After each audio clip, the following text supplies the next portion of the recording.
आप हमें भूल जाओ, हमें कोई गम नहीं। आप हमें भूल जाओ, हमें कोई गम नहीं। जिस दिन हमने आपको भुला दिया, समझ लीजिएगा इस दुनिया में हम नहीं। नमस्ते दोस्तों, मैं श्रुति आशाई विजय एक बार फिर हाजिर हूँ आपके लिए एक नई दास्तां के साथ, जिसे बेहद खूबसूरती से लिखा है संध्या शर्मा ने। आज फिर मुझे वो दिन याद आ गए। हम 6 साल से साथ थे, लेकिन इस वादे के साथ कि जिस दिन हमें किसी और के साथ रिश्ते में बांध दिया जाएगा, उस दिन हम एक दूसरे को भूलकर आगे बढ़ जाएंगे। और अब वो दिन आ ही गया था। मेरा रिश्ता आया और घर वालों ने पक्का कर दिया। मुझे उन्हें अपने अतीत के बारे में सब कुछ बताना था, इसलिए अकेले में बात करने के लिए ले गई। मैंने बहुत हिम्मत करके आखिर बता ही दिया, और सब सुनने के बाद उन्होंने सिर्फ एक सवाल किया, क्या आप अभी भी एक दूसरे से मिलेंगे? मैंने कहा हाँ, आज हम आखिरी बार मिलेंगे और सब खत्म कर देंगे। उनका एक और सवाल, अगर आपको बुरा ना लगे तो क्या मैं भी आपके साथ चल सकता हूं? मैंने हाँ कहा और हम गए। हम आज भी वहीं मिले जहां पहली बार मिले थे। मैं गाड़ी से उतरी और नजरें ऊपर करके बस एक बार उसे देखा और फिर नीचे कर ली, क्योंकि अब मेरा मंगेतर भी साथ था, तो वो मुझसे ठीक से बात ना कर पाया। हम तीनों साथ एक रेस्टोरेंट में गए, कुछ खाया, बातें की और फिर एक ऑडिटोरियम गए, वहीं जहां हम पहली बार गए थे, और वही नाटक देखा, आधे अधूरे, जो पहली बार देखा था। आसपास बहुत कुछ चल रहा था, लेकिन मुझे कुछ महसूस नहीं हो रहा था। मेरे मंगेतर मेरे साथ बहुत खुश थे। कंधे पर हाथ रखना, गले मिलना, हाथों में हाथ डालना, वो सब कर रहे थे। हम तीनों पूरे 5 घंटे साथ थे। वो एक एक पल कैसे बीत रहा था, मुझे सब पता चल रहा था।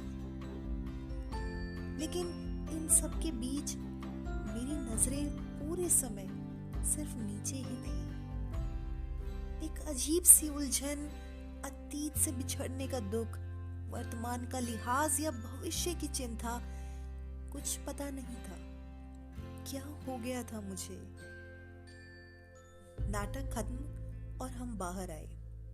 मंगेतर ने उससे पूछा, क्या आपको कहीं छोड़ूं? उसने साफ मना कर दिया। मेरी नजरें अभी भी नीचे ही थी और हम गाड़ी की ओर बढ़े। तभी पीछे से उसने आवाज लगाई।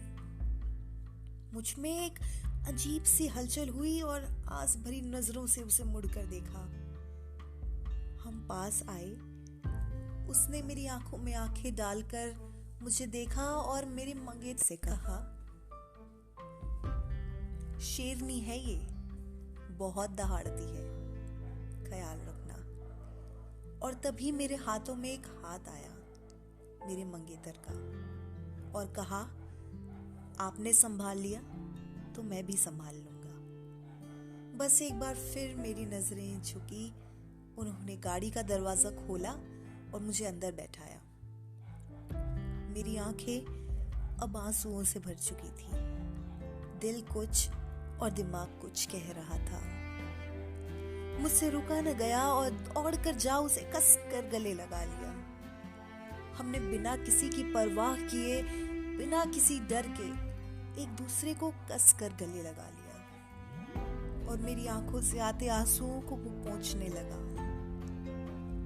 तभी मेरे कंधे पर एक हाथ आया, मेरे मंगेतर का, और मुझे पकड़कर गाड़ी में बिठा दिया। मेरे आंसू थे जो रुक नहीं रहे थे, नजरें थी जो उठ नहीं रही थी।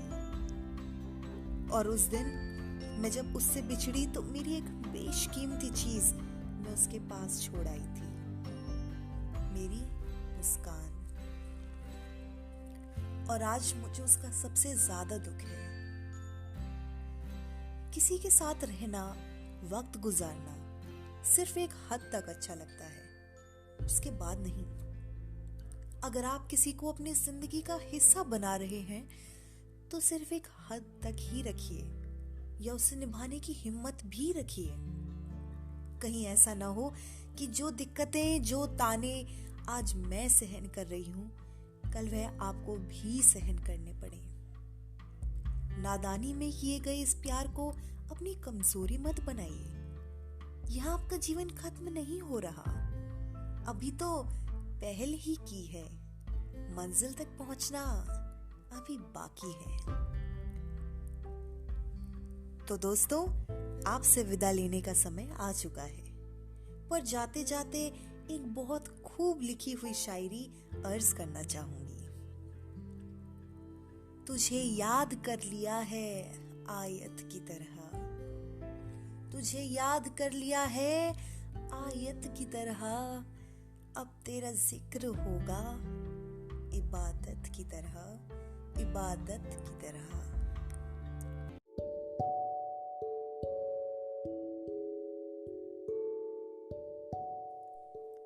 अगर आप हमारे आशा फाउंडेशन के एनजीओ के साथ जुड़कर काम करना चाहते हैं तो आपका तहे दिल से स्वागत है।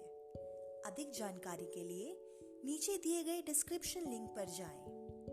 दोस्तों, अगर आप हमारे चैनल पर नए हैं तो पहले सब्सक्राइब के आइकन पर क्लिक करें ताकि ऐसी ही और पॉडकास्ट आप मिस न करें। और अगर ये पॉडकास्ट आपको पसंद आई तो लाइक करना ना भूलें, साथ ही इसे अपने चाहने वालों के साथ भी जरूर शेयर करें।